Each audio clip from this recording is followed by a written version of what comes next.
Piramitler inşa edilmeden yaklaşık 7000 yıl önce insanlar burada, Şanlıurfa'da dünyanın bilinen en eski tapınağını inşa etti. Ve buranın keşfi, insanlık tarihiyle ilgili bildiğimiz pek çok şeyi değiştirdi. Peki ama neden? Göbekli Tepe'de ne bulundu da buraya tarihin sıfır noktası denildi? Gelin birlikte görelim.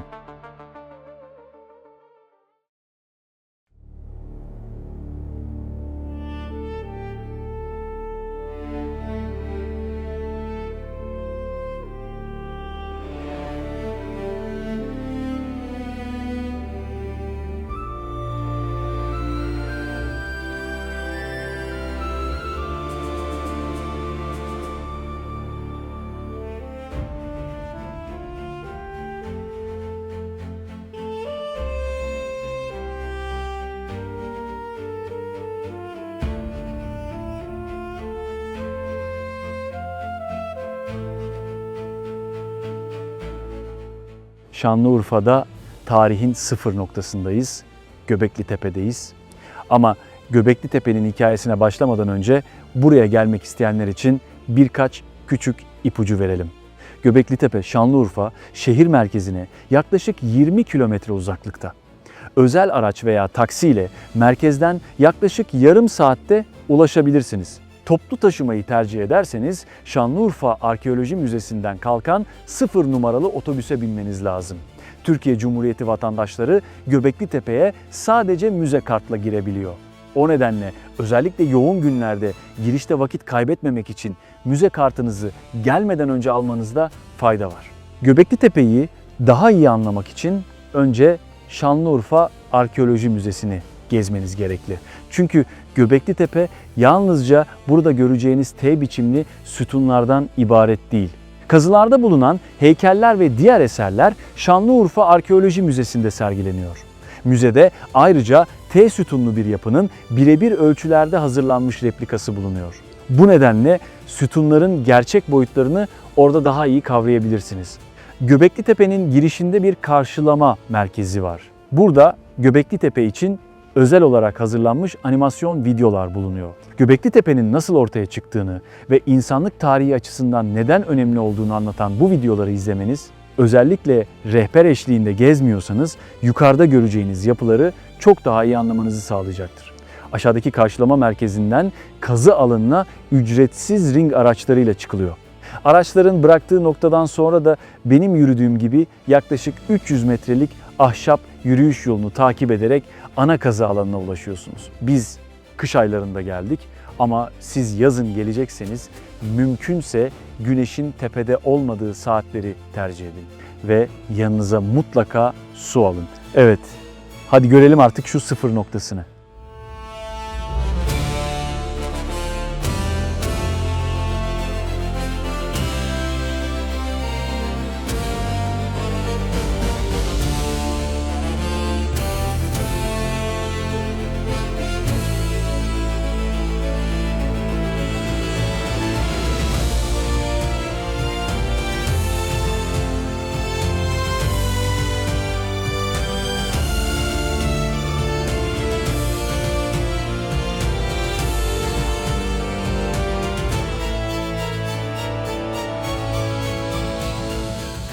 Tüylerimiz gerçekten diken diken, sanki büyülü bir yer, mistik bir yer.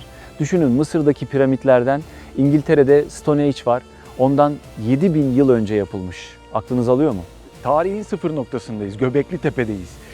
Hayret verici bir yerdeyiz çünkü 11.500 yıl öncesine dayanan bir dini merkezdeyiz. Yani o zamanlar daha çanak çömlek bile yapılamadığını düşünürken böylesine büyük bir dini merkez, bir ritüel merkezi yapmışlar. Büyük soru işareti. Peki buranın yaklaşık 11.500 yaşında olduğunu nereden biliyoruz? Bunun kararını bilim insanları veriyor. Peki nasıl karar veriyorlar? Karbon 14 testi denilen bir yöntem kullanıyorlar. Mantık şöyle işliyor. Organik maddelerdeki karbon 14 miktarı yaklaşık her 6.000 yılda bir yarıya iniyor. Mesela bir bitkide 10.000 birim karbon 14 varsa yaklaşık 6.000 yıl sonra 5.000 kalacak.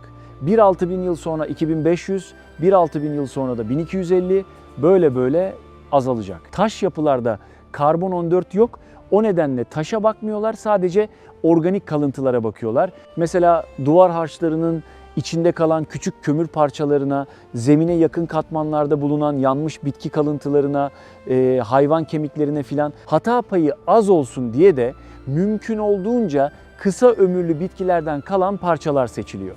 Bu şekilde alınan çok sayıda örnek laboratuvarda inceleniyor. Geriye kalan karbon 14 miktarına göre yaklaşık bir tarih aralığına ulaşılıyor. Bakıyorlar ki çok eski. Bu kez farklı örnekleri başka laboratuvarlarda da test ediyorlar. Benzer sonuçlar çıkıyor.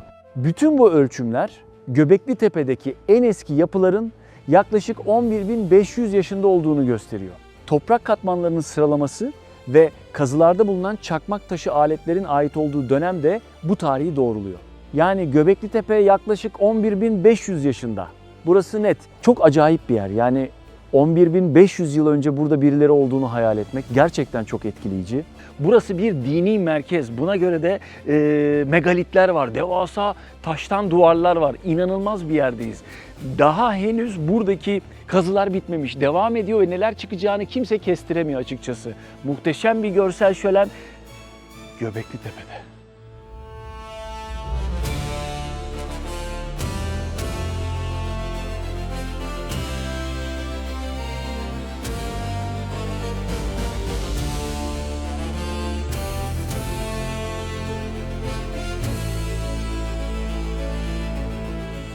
Burada çok önemli bir ayrım yapalım. Göbekli Tepe insanların yaşadığı ilk yer değil. İnsanlar yüz binlerce yıldır dünyada var. Göbekli Tepe'den çok daha önce insanlara ait izler mevcut. Mesela Endonezya'da 50 bin yıldan eski mağara resimleri bulunmuş. Veya Almanya'da 35 bin yıldan daha eski küçük insan figürleri ortaya çıkarılmış. Yani Göbekli Tepe insanlığın başladığı yer değil. Peki o zaman neden önemli? Onu benzersiz yapan şey avcı, toplayıcı toplulukların tonlarca ağırlığındaki taşlarla büyük bir tapınak inşa edebilecek kadar örgütlenmiş olması. Göbekli Tepe bulunmadan önce medeniyetin nasıl oluştuğuna dair kabul gören anlatı kabaca şöyleydi. İnsanlar önce su kenarlarına yerleşti, tarım yaptı, yiyecek fazlası üretti, köyler kurdu ve ancak bundan sonra büyük tapınaklar inşa edebildi. Çünkü sürekli yiyecek aramak zorunda olan avcı toplayıcıların böylesine büyük yapılar için yeterli zamanı, iş gücü ve örgütlenmesi olmadığı düşünülüyordu. Uzun süre arkeolojide hakim olan görüş buydu. Çatalhöyük gibi büyük Neolitik yerleşimler de bu sıralamayı destekliyor gibi görünüyordu. Yaklaşık 9400 yıllık Çatalhöyük su var, yerleşik yaşam var, tarım var ama Göbekli Tepe'deki gibi görkemli ve devasa tapınaklar yok. Kısacası önce tarımın bulunduğu, sonra yerleşik yaşama geçildiği ve en sonunda da tapınaklar ve devasa yapıların inşa edildiği tezi kabul görüyordu. İşte Göbekli Tepe uzun süredir kabul gören bu medeniyet sıralamasını değiştirdi. Çünkü buradaki tapınaklar, yani ritüel alanları, tarımın ve yerleşik yaşamın yaygınlaşmasından çok daha önce inşa edilmişti. Üstelik bu tapınaklar doğrudan bir su kıyısında değil, yüksek bir tepede kurulmuştu. Yani burası gösterdi ki insanları bir araya getiren ilk şey belki de tarım değil, inançtı. Belki insanlar önce burada toplandı, bu tapınakları yaptı ve giderek büyüyen toplulukları doyurabilmek için tarımı geliştirdi.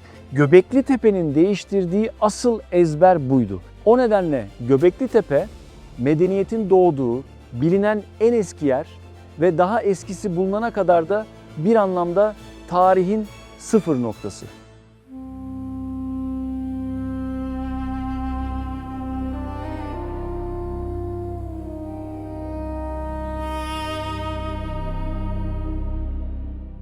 Göbekli Tepe'de koruma çatısıyla kapatılmış iki ayrı kazı alanı var.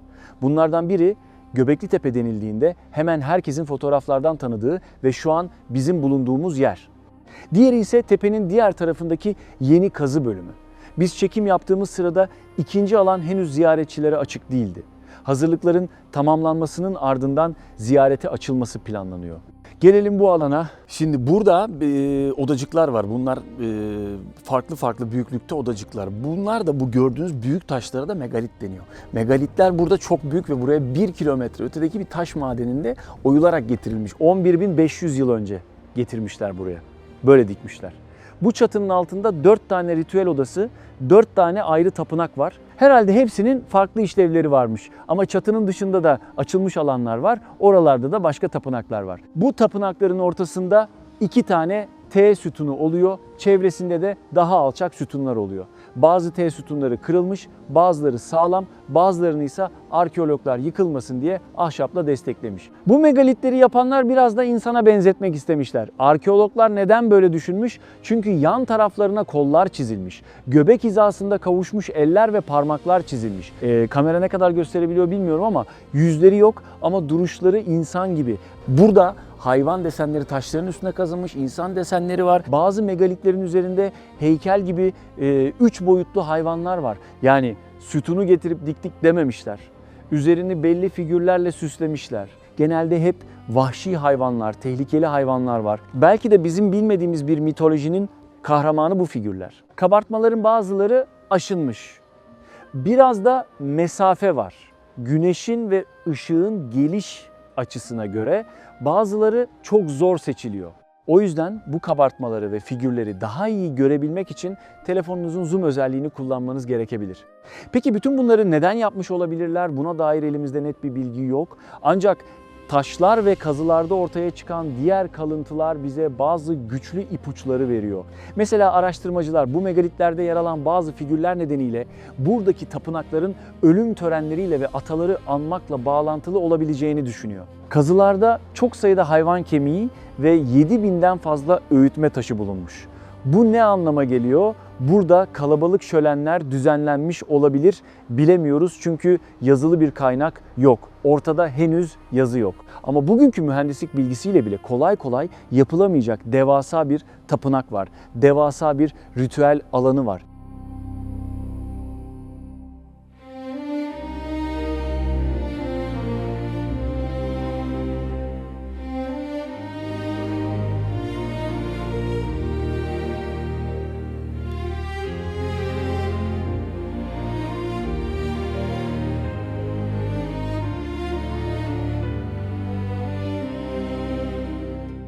Peki neden özellikle son 10 yıldır adını daha çok duyuyoruz?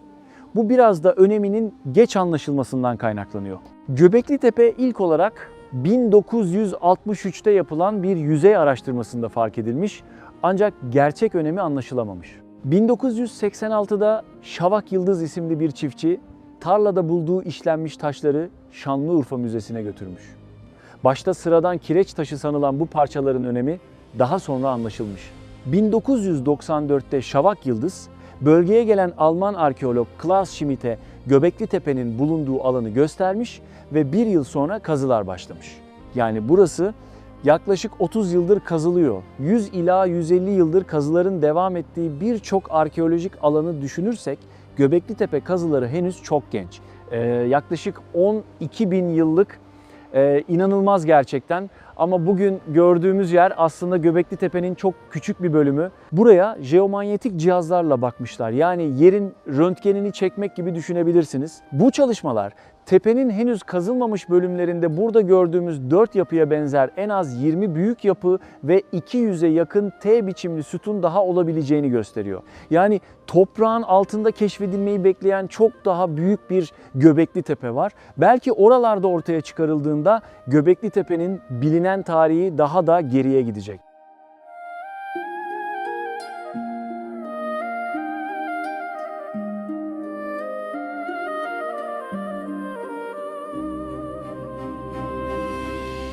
Peki birkaç bin yıl önce inşa edilen çok sayıda tarihi yapı günümüze ulaşmayı başaramamışken bunlar nasıl ulaşmış? Aslında bunun çok ilginç bir sebebi var. Göbeklitepe'yi inşa eden topluluk burayı 1500 yıl kullandıktan sonra üzerini tonlarca toprak ve kireç taşıyla tamamen kasıtlı olarak örtmüş. Yani burası bir felaketle yıkılmamış.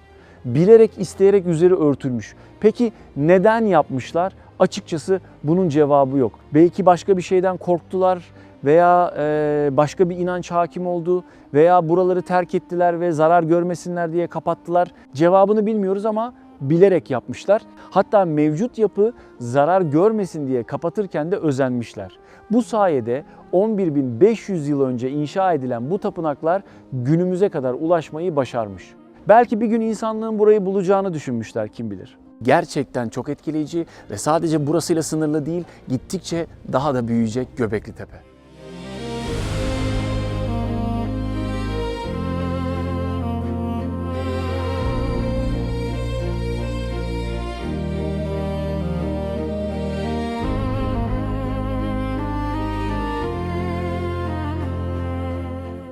Bu videoda Göbekli Tepe'nin hikayesini izlediniz. Ama Şanlıurfa yalnızca Göbekli Tepe'den ibaret değil.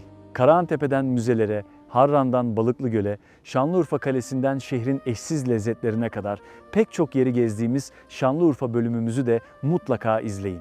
Ayrıca Türkiye'de görülmesi gereken 112 yeri bir araya getirdiğimiz serimizde ülkemizin dört bir yanındaki tarihi eserlerin ve doğal güzelliklerin kısa hikayelerini bulabilirsiniz. Bir sonraki yolculukta görüşmek üzere.